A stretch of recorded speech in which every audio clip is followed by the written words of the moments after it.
You've got an exclusive ticket. Yes, welcome to the Isobar, the highs and lows of meteorology. And I am joined by my cohort. Of course, we've got Emily down in Chicago, chief meteorologist in Fox Chicago, Rich over in Detroit, chief meteorologist in Fox Detroit, and myself, Rob, right here in Milwaukee, chief meteorologist at Fox in Milwaukee. Thank you both for jumping in. It has been a fortnight since we chatted. Yes, 2 weeks, and so much has gone on weather-wise. So let's start with basically a look back, not only in the last couple of weeks, but since we're at the end of December for this recording here, looking back at what has been a very interesting December. It has thrown just about everything at us here in Milwaukee, but I want to start down the road in Chicago because, Emily, the last 24, 48 for you has been challenging.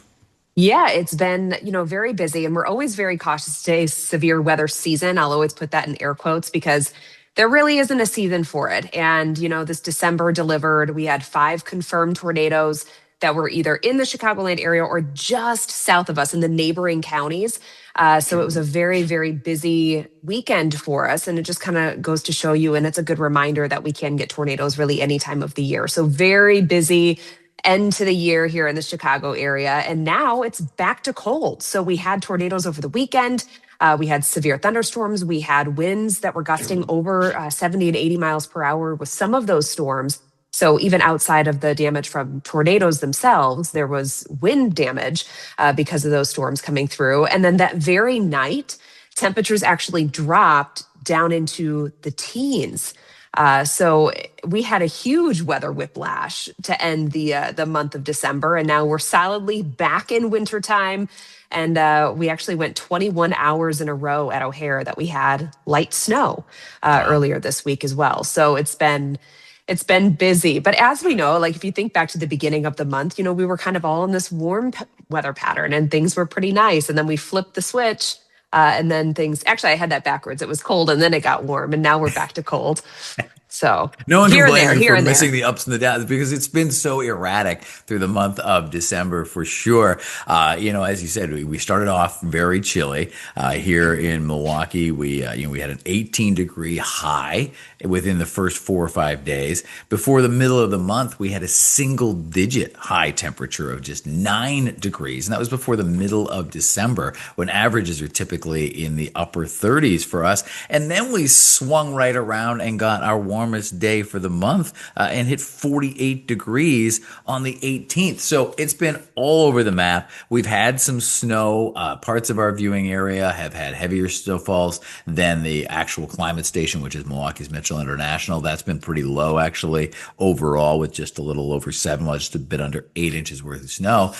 Whereas parts of our north viewing area and certainly parts of northern Wisconsin have absolutely hammered. As you guys know, one of my favorite little places on the planet, Door County, which is just a picturesque little town that is up on a peninsula into northern Lake Michigan, just recently got a blizzard warning and picked up about a foot worth of snow. So really kind of depending on where you've been for the last month, you have very different experiences. And given that this is such a busy month for travelers, I've really had to kind of focus on where our viewers are and where they're taking us via our mobile app of Fox Local. So the erraticness of December was certainly common here as well. And then I always like talking to Rich because, we have our little group chat and stuff because, Emily and I will be talking about stuff kind of in real time, and then everything's on just a slight delay as it hits you in Detroit, Rich. Well, that's true. I mean, we're a little further east here, but with respect to Great Lakes weather, would we want it any other way? I mean, really, we are famous for these ups and downs and swings from cold to hot and severe weather thrown in there. A couple nights ago, we had this big cold front come through, and I actually happened to have Sunday night off. So I was home watching Sunday Night Football, and we had a rainy day. Sunday. It was almost a complete washout. But at around 9 o'clock in the evening, all of the windows in my house fogged up. And so I opened the sliding door to my deck and I walked out and it was 60 degrees. We were 45 all day with rain and then temperatures popped to 60 and everything got fogged up and it was a little strange, and then literally about an hour and a half later, that cold front came through and I could hear the wind on the roof of my house in the trees. This was a couple days ago. And, we had a lot of gusts in that 40 to 50 mile per hour range. And you could hear it up there. It's pure Michigan. That's what we say. It's pure Michigan. There are days when we have 3 seasons in a 12-hour span. And I think both of you understand that. We can get 3 different seasons in one day. And I don't think we'd have it any other way. Yeah, no doubt. I mean, the saying here, and it's the saying that you hear a lot in the Midwest, is if you don't like the weather, wait 5 minutes, it'll change. Right? Things are, yeah. Oh, Go ahead. no, I cut you off. You finish your thought. No, I was just going to say it's just very erratic, and that is kind of, as Rich was pointing out, it's just kind of the nature and I suppose the weird charm of this part of the world. I was actually going to point out something totally non-related to weather here, but Rich, you said the sliding door and you didn't say door wall. And I was a little shook there for a minute because in Michigan, everyone says door wall as your sliding door. I've never heard that before. Door Really? wall? Yes. I know people that say door wall. And when I first started hearing door wall, I didn't know what they were talking about because it's for me, it's the sliding door that goes out on the deck, Yeah. Maybe that's a Michigan thing there. It's definitely a Michigan thing. And when I didn't hear you say door wall, I was like, huh, interesting. That is fast. I've never heard door wall before, but there you go. Yeah. Every little area's got its unique weather. Every little area's got its unique words. Here in Milwaukee, we're famous for calling a water fountain a bubbler. So whatever works for that's you, new. door wall. That's funny. But yeah, it's a great indicator of the weird weather we've been having if your door wall or your sliding patio door gets all fogged up because, we didn't quite get as warm as you did there, Rich. But, on the 23rd, I think we hit, 48. I've got the little calendar and the climate map in front of me here. Yeah, I think we had 48 on the 23rd. And the weirdest part of all of this was that we had all this beautiful snow for the first half of December. And then when we all wanted it for our Christmas day, it has gone. It had all melted away. Yeah, everything melted away here too. It looked so stunning for the first half of the month. And I think a lot of people were really enjoying it for the most part.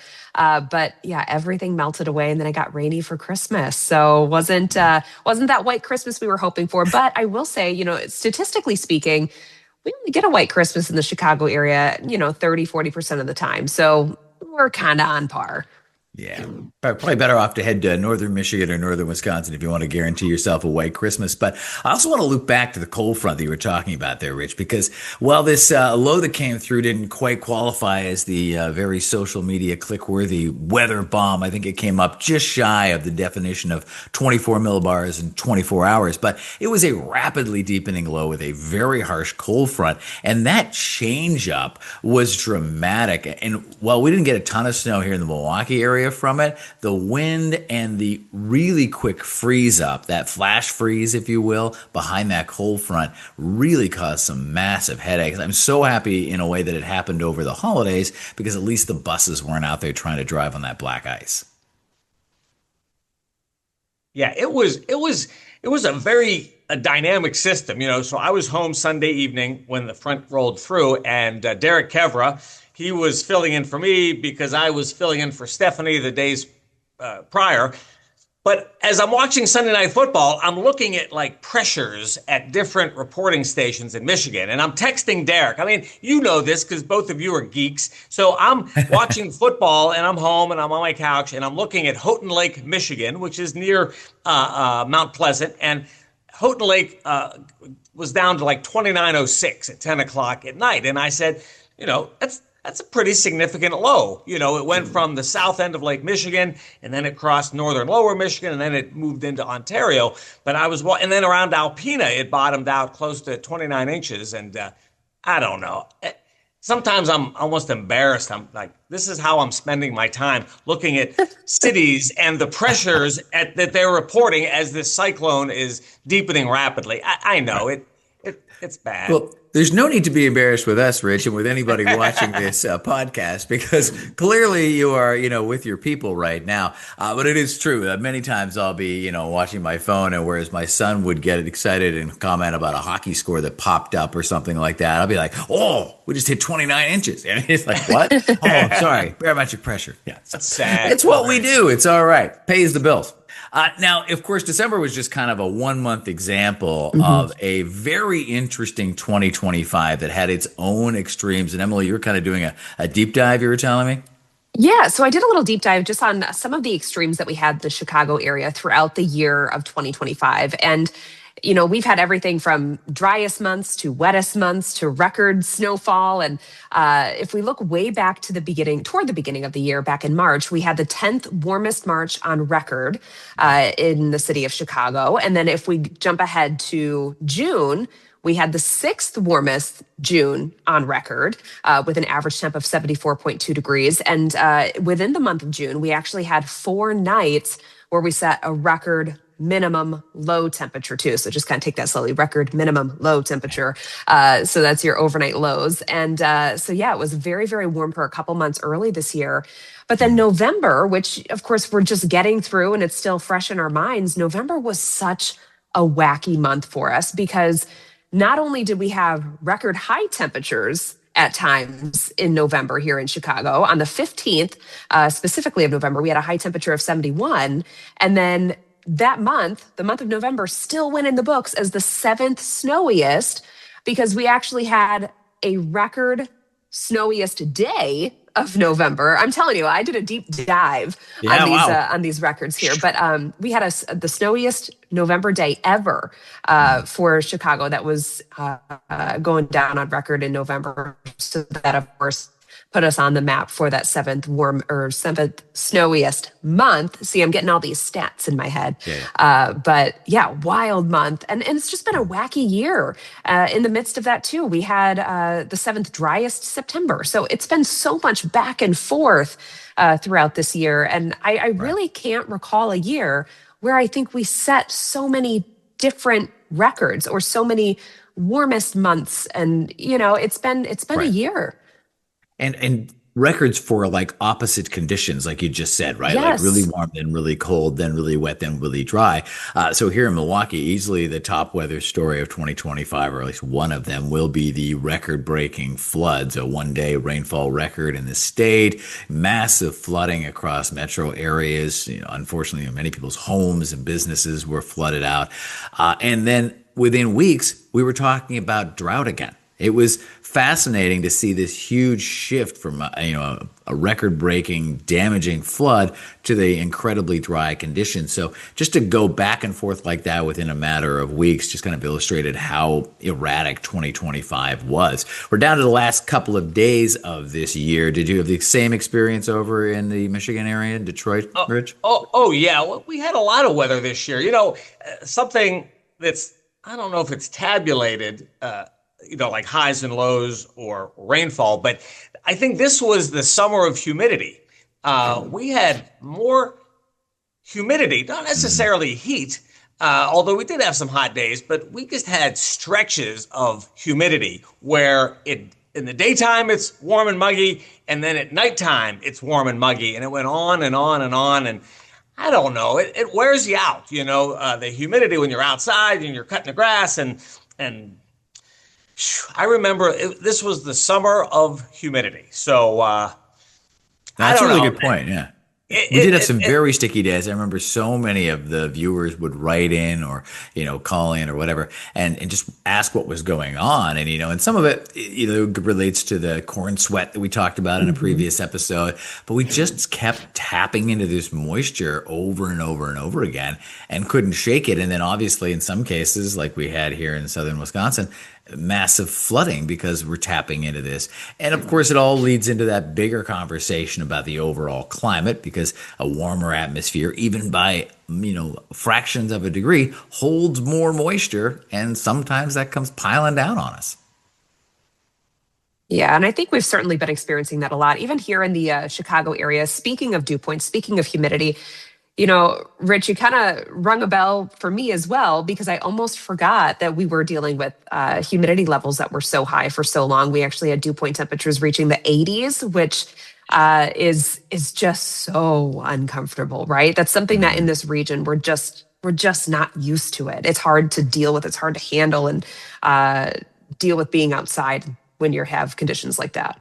Right. And the human body just doesn't function that well. I mean, you're just Yeah, not built, particularly in this uncomfortable. part of the world, you're just not built to handle it. Yeah. But fortunately, we have lakes and we can cool off, right? That's right. And you can just open Woo! up your door wall and walk right You're outside. exactly. Yeah, See? funny. Just trying to blend in with the Michiganders over here. Speaking of looking ahead, or sorry, changing from looking back, let's switch to looking ahead here because, as I mentioned, we're down to the last couple of days of what has been an erratic 2025, heading into the new year here, starting to see some trend back toward warmer conditions eventually. But day one of 2026 for most of us is going to be very cold, Emily. Yes, going to be very cold as we enter into 2026. So, here in the Chicago area, we're actually looking at temps likely dipping down into the single digits New Year's Eve night, and then going into the early morning hours of New Year's Day. So, very cold start. But looking at the Climate Prediction Center's 6 to 10, 8 to 14 day outlooks, our region is actually trending like we could be seeing slightly above average temperatures, maybe. So maybe it's just going to be a quick little cool down for us early in the year. And then the overall pattern seems to be trending warmer. So if maybe for those of you that are not all about that deep freeze, it's not for you. Maybe 2026 might be your year as we get going in January. There you go. Starting it off on a cold note, you're right. We expect similar, if not colder, conditions here in Wisconsin for New Year's Eve to kick off 2026. A little bit of a concern there as folks, make some unwise decisions in a variety of ways. One of them might be wardrobe, as we all want to look really our best for the new year. But last I checked, frostbite is not fashion forward. So hopefully people will match up a giant parka with whatever they choose to go into the new year with. What kind of trends are you seeing over in Detroit, Rich? Well, the next few days heading into the New Year's Eve, New Year's Day, it's going to be quite chilly. In fact, I just got my numbers. So New Year's Day, I'm going 22 for a high, and that's pretty frosty. Mm-hmm. Mhm. I'm worn out a bit, because we've had, a busy December. The first half was quite cold and quite snowy, and then we had that nice thaw close to Christmas. Now we're in the deep freeze again. I'm a little worn out. I'm already in that like think spring mode, and usually I get there, like by the Super Bowl. So Super Bowl is, early second week of February. Usually Right. I'm good through about early February, but I'm early with the think spring. Let's get on with this thing already because we've had about 16 inches of snow, our running total since, Oh, well. early November. And so we're quite a bit above, our average levels for snow. And something I should mention, I don't know if we're going to hit on it coming up in the next few minutes, but, with this big cold front we had a couple of days ago, yesterday, in fact, we had the snow squalls. We actually had bona fide snow squalls in southeast Michigan. And at my house, I picked up almost 3 inches of snow in 45 minutes. So, Wow. I mean, so if you extrapolate, that's about 3 inches per hour, the rate of Wow. snowfall with these squalls. I mean, it was really coming down, and the visibility was, I would say, about 100 yards. I could see the house across my street, but just barely. Now, it only lasted, 20, 30 minutes at that extreme level. But we had that big pileup on I-75 in the southern suburbs of Detroit. Thankfully, nobody was seriously injured. But with these squalls, brought the visibility down, the freeways, and sure enough, we did have a big pileup on one of the interstates here. It was quite interesting meteorologically, but it's a tough thing to go through these snow squalls. Mhm. Yeah, It's especially for challenging. everyone traveling too, because it is one of those things where you feel like everything's just fine, and then all of a sudden you are in very, very heavy snow. And in this region, we're fairly used to dealing with lake effect bands and things like that. But when you're dealing with a bona fide snow squall, it takes it to a whole nother level with those changing road conditions so quickly when it comes to the visibility. So we had actually a couple snow squalls it was technically just south of the Chicagoland area, but kind of the same deal. We were dealing with those drastically reduced visibilities, and it was all tied to that same storm system that we were just mentioning with that really strong cold front. So it's sign of the times. But yeah, I'm kind of with you, Rich. I'm ready. I'm already thinking spring, and we have a long ways to go. And we're really only a couple of weeks or so into astronomical winter, Yeah, so we we're gonna just have got to, started. yeah, we're gonna have to hang in there just a little bit longer. But yeah, those snow squalls, the video and the pileup video that I saw coming from Detroit and the Michigan area, just unbelievably intense, obviously. And so, it's one of those things that, like you said, Rich, it's great if you're able to kind of sit inside as meteorologists and nerd out over the atmospheric physics of it all. But when you're out driving in it, it is awful, and we don't wish it And on anybody. So hopefully we don't and get too many more recurrences. I do want to say kudos to the Weather Service, at White Lake near Pontiac, because they put out probably four snow squall warnings with these squalls, and so they had it right. And again, it's a very good office; they do great work there. But we don't get a lot of snow squall warnings here in this part of the state. But yesterday was one of those days, and kudos to the Weather Service. Yeah, we're very blessed to have a very seasoned and very skilled National Weather Service throughout our region, for sure, here in Wisconsin, and I'm sure the same down the road in the Chicago area. Going a little Yes. deeper into our future here, a couple of the trends. Obviously, short term, we talked about a bit of a warm up. Looks like we trend back to more average temperatures for the last couple of months of winter here as we get January, February going, which won't be too bad after the extremes of December. We'll probably take a stretch of average without complaining too much. But according to the Climate Prediction Center, it does look like all of our areas will be a little more active when it comes to precipitation, particularly, Rich, your side of things over there in Michigan. You know, it's it's a funny thing, Mother Nature. The last few Decembers have been very quiet here in Michigan, by and large. In fact, for the last few years, our winters really didn't start until after the first of the year. Yeah. So now this December is quite different than the last several, and I think people are they have forgotten, like they have they they don't remember that this is Michigan and we get these changes. And, sometimes these changes will stick around for a week, 2 weeks. So I wouldn't be surprised if we have more events of snow and even rain or something in between. I'm not really a big fan of freezing rain. And we did have one freezing Yeah. rain event late last week. I mean, it wasn't bad in Detroit, but in the northern suburbs, closer to Pontiac and up close to Flint, I mean, there was spots that had better than 2/10 of an inch of ice that accreted on surfaces and trees and all that. So I don't know. I'm worn out. Can you see it in my eyes? Yeah, I am with you on the freezing rain. Having experienced and worked through the ice storm of the 90s in parts of eastern Canada, the northeast of the US, where there was enough ice building up on power lines to bring entire power towers or towers down. Yeah, it's not something that I take lightly, and obviously it's the worst possible option for drivers. I mean, you can get through snow if you know what you're doing. You've got the right kind of vehicle with the right kind of tires. Obviously, same thing for rain. But ice, it's just, unless you're wearing skates, I'm not a fan of ice. Now, Chicago, you're right in the thick of it with this increased precip too. And Emily, you just said you've already gotten out ahead of your snow.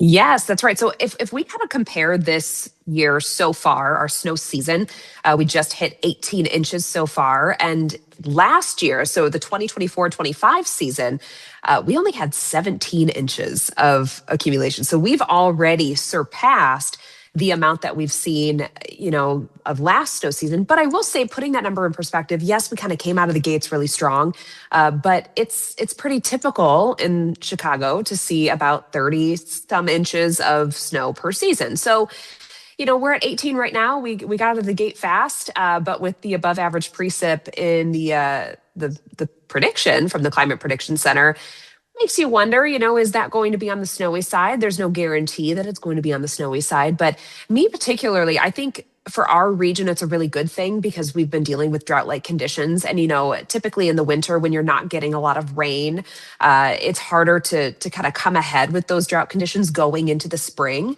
So to see an outlook like that, I think for our region, it's actually kind of a good thing. Obviously, Snow, I think, is something that maybe is a little easier to deal with in the wintertime than rain, because then you're not worried about that freezing rain threat.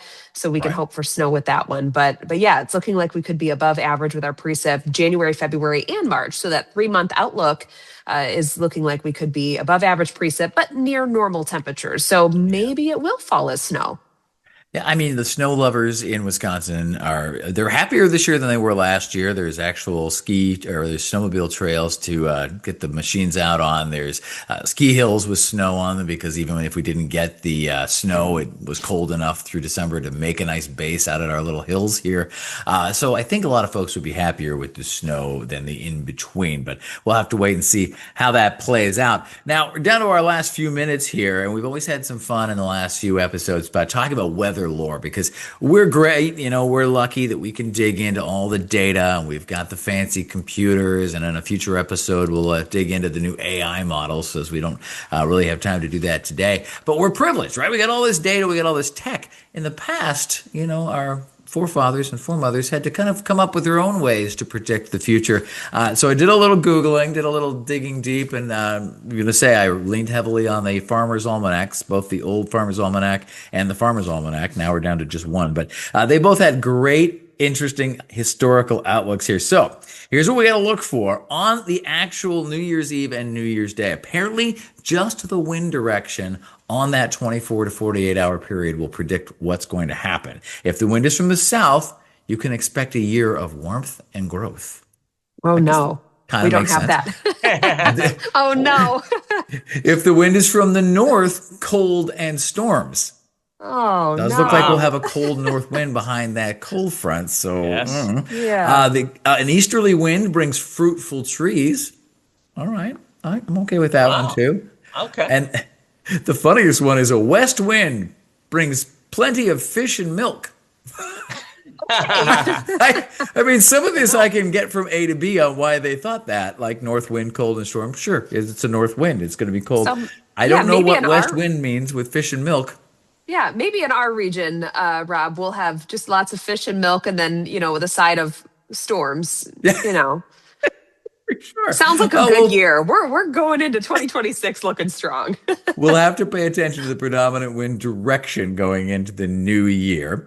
The other thing we want to watch for is any thunder in January. According to the Old Farmer's Almanac, January thunder means snow will follow within about 7 days. Oh, okay. Wow.